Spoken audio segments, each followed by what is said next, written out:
So folks, the Blue Room can only mean one thing: we're back down the valley. That's where the dignitaries get their half-time cup of tea, bovril, wee sandwich. Just going to have to a wee check on the door here. Last time I was down in Neds, I'd tried to burn our way in. Oh, I think it's nice and sturdy. It's been sorted. Whoa. That's sorted. The boys have done that well. Kenny Mac and the lads. Look at this. Look at this pitch. We're near the end of the season. Still plenty of grass in it. Kenny Mac's been out with the old tractor. Look at that. Pretty straight lines, Kenny. Got to be happy with that, mate. 2 games to go, folks. They'll need 1 victory out of the 2 games to stay up. They play Arniston Rangers away from home tomorrow, and Broxburn during the week here. So if you need a victory during the week, get yourselves along, support your local team. But today's story is from the centre. Part 2, centre stories. What can I tell you today? 5-a-sides at the centre. 5-a-sides at the centre many moons ago. It meant queuing up from 6 o'clock onwards.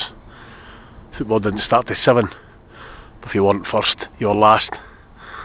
6 o'clock every Sunday. Myself and Malky Ross, we were the 2 captains, your 2 corresponding teams.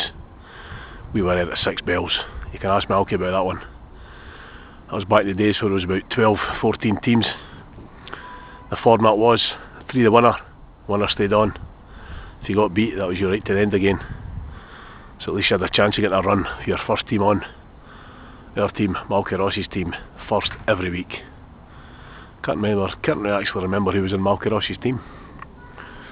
My team was myself, Big Podge, Ian Doug Gray, Graham Shoot McCall, and Ian Ishii Ross. Not a bad side. Probably our greatest adversaries, Big Bobby's team. Big Bobby Spowert. Can't mind his team. Wee Topper, great player. Big Strug. Sadly missed. Big Strug, great player. Wee Dexter Morrison, gee whiz, he's sadly missed as well. I'm sure who's in goals? Jay Johnson. I'm sure Jay Johnson played with them. Can't really remember. There's that many teams. But one game in particular got a bit tousy, got a bit testy. Boiled over. It was 2-2 for about 10 minutes. The tackles were getting higher, they were getting harder. In fact, that night Graham McCall was playing with us. Who else was playing? Big Raymond Calder was playing with us that night. He must have guested. The only reason I remember he was playing because Graham McCall fell and Big Raymond fell on top of him. You could have heard the crack up at the cross. Yes, it was broken arm, broken wrist for a dashing fullback. That stopped him dashing for a wee while. That was one of the incidents at the 5-a-sides. I'm sure we Dickie Gibb broke a leg there. Might be his ankle, he'll know better than me. Also, there's been some dull ones in there. Some great games though. The postscript to that game, we got beat 3-2 after Graham had to leave the pitch. But because it was such a tousy affair, when the rematch reappeared about an hour later, the centre was full of people wanting to watch the game. Everybody who was playing pool, darts, snooker, anybody wanted to watch the return match. And I've got to say, we cuffed them 3-0. Sorry, Big Bobby, but we did. That's the thing about the 5s. It was all, I'm going to have you after the game, I'm going to do this, I'm going to do that. In all the years I played there, I don't think there was ever any fights. It was all bravado.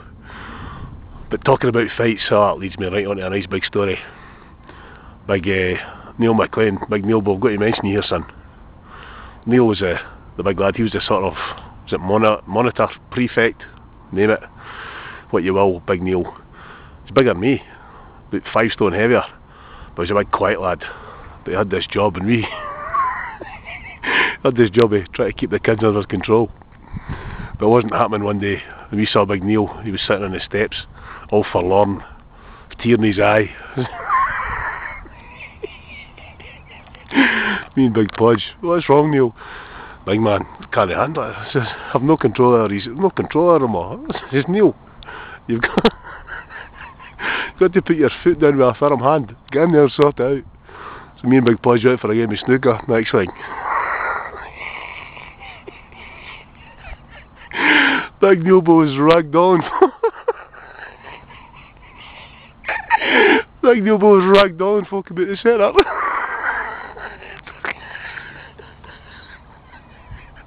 I'll never forget that. Big Neil, the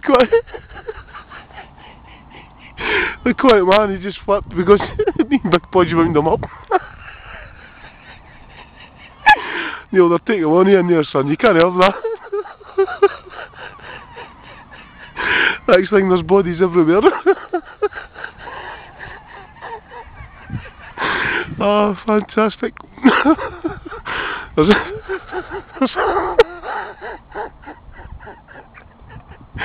There's another prefect story as well. I'm not going to mention this guy because this prefect, there was a bit of a scuffle in the room you're looking at there. A little gym, the small gym hall. There was a little scuffle, and the prefect, he was standing at the door, not letting anybody in. And Big Rab's shirt wanted in. The boy shouts, "You're not getting in." Next thing, Big Rab's shirt, he is in. The guy's knocked out.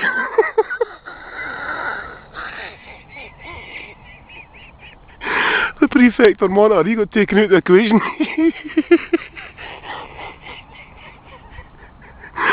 Oh, Big Rab wanted in, he duly got in. The prefect needed medical attention.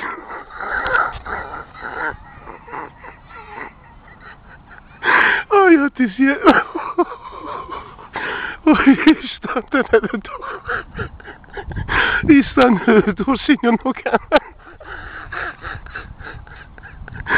Smack a right-hander later. That was...